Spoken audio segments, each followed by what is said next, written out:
Chers amis, bonjour. Alors nous sommes en vue de la fête des tabernacles, en hébreu Sukkot.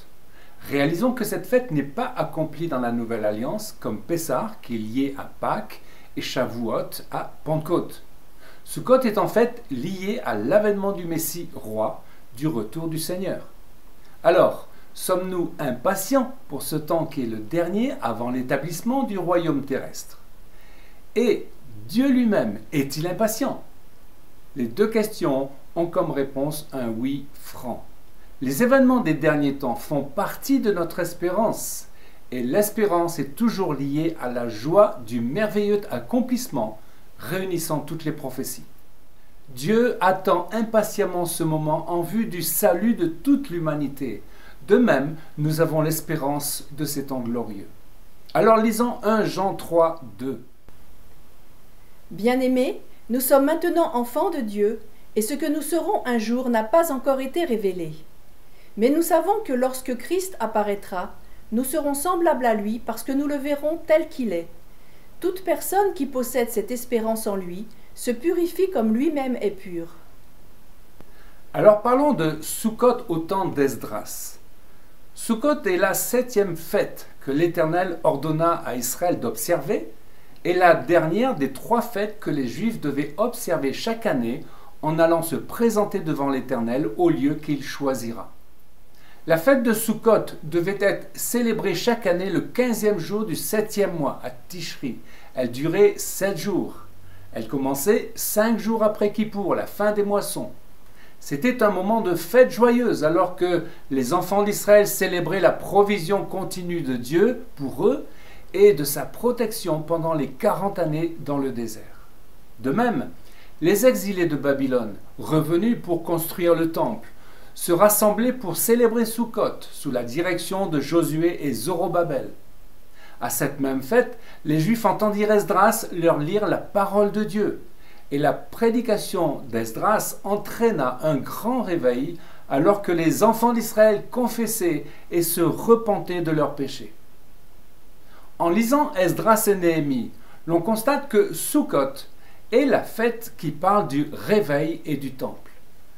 Lisons Esdras 3, verset 11. Lorsque les ouvriers posèrent les fondements du temple de l'Éternel, on fit assister les sacrificateurs en costume avec les trompettes et les Lévites, fils d'Asaph, avec les cymbales, afin qu'ils célèbrent l'Éternel. Ils chantaient, célébrant et louant l'Éternel par ses paroles, car il est bon, car sa miséricorde pour Israël dure à toujours. Et tout le peuple poussait de grands cris de joie en célébrant l'Éternel, parce qu'on posait les fondements de la maison de l'Éternel. Parlons de l'unité du ciel et de la terre. Pendant les jours de Sukkot, les enfants d'Israël habitaient dans des cabanes fabriquées de branches d'arbres. La fête des tabernacles est symbolique de la venue du Messie alors qu'il établira son royaume terrestre. On peut aussi penser que c'est pendant cette fête que Jésus est né. Jean a écrit « Et la parole s'est faite chair et a habité parmi nous, et nous avons contemplé sa gloire. » Et le mot que Jean a choisi pour parler de Jésus qui a habité parmi nous est tabernaclé, signifiant habiter sous une tente. La fête des cabanes célébrait donc la fête de la grande moisson. Des prémices avaient déjà eu lieu avec la moisson de l'orge à Shavuot. Rappelons-nous avec Ruth.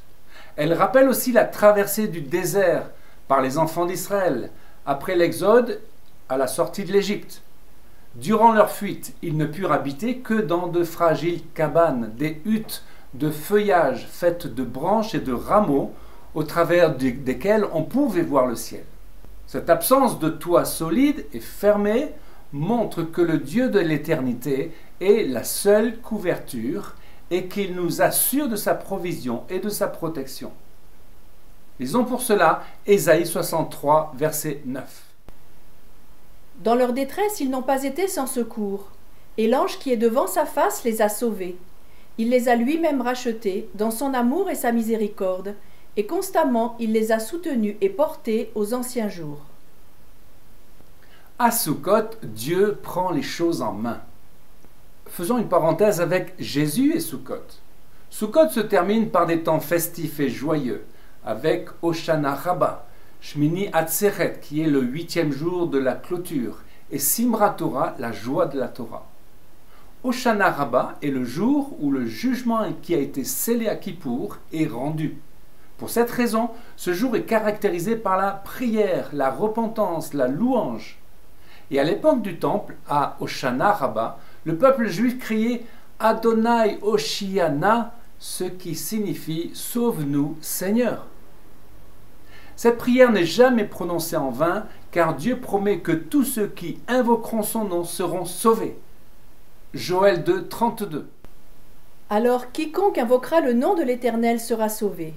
Le salut sera sur la montagne de Sion et à Jérusalem, comme a dit l'Éternel, et parmi les réchappés que l'Éternel appellera.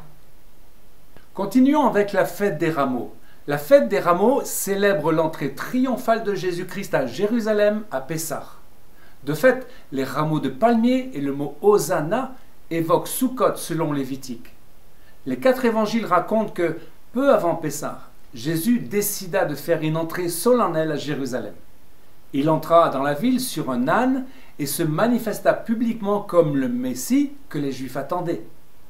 L'âne est une monture modeste, comme l'avait annoncé le prophète Zacharie, pour montrer le caractère humble et pacifique de son règne. Une foule nombreuse venue à Jérusalem pour la fête l'a accueilli en déposant des vêtements sur son chemin et en agitant des branches coupées aux arbres. C'est cette fête des rameaux qui représente les prémices de l'entrée royale du roi des rois à Jérusalem, prélude de l'ouverture du royaume.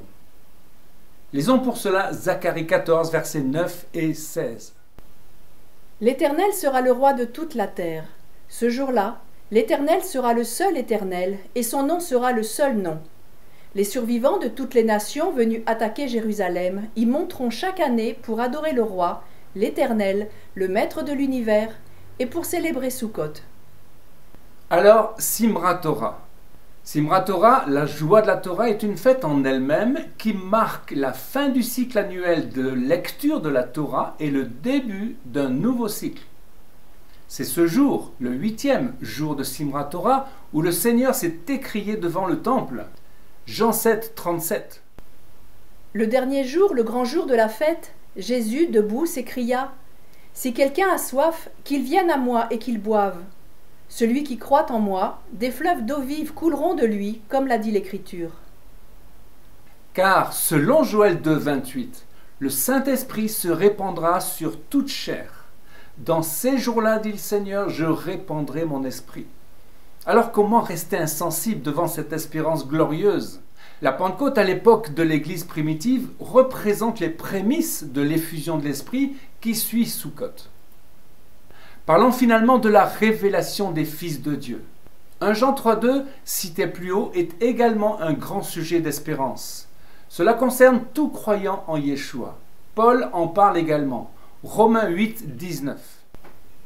J'estime d'ailleurs qu'il n'y a aucune commune mesure entre les souffrances de la vie présente et la gloire qui va se révéler en nous. C'est en effet cette révélation des fils de Dieu que la création attend avec un ardent désir. La création même est en attente, car elle sait que la révélation des fils de Dieu aura un impact sur elle, ce sera lié à sa restauration. En outre, le retour du Seigneur manifestera, révélera quels seront les véritables disciples, les fils de Dieu, et il les introduira dans la gloire de son règne. Chers amis, avons-nous cet ardent désir, cette impatience d'être transformés, accomplis et sauvés en perfection? Dieu attend également ce moment avec impatience. Lui, le Dieu de la création et du royaume à venir. C'est son œuvre lorsque Jésus remettra le royaume à celui qui est Dieu et Père. Soyons impatients de ces temps. Chers amis, à une prochaine fois pour une nouvelle vidéo en direct de Jérusalem.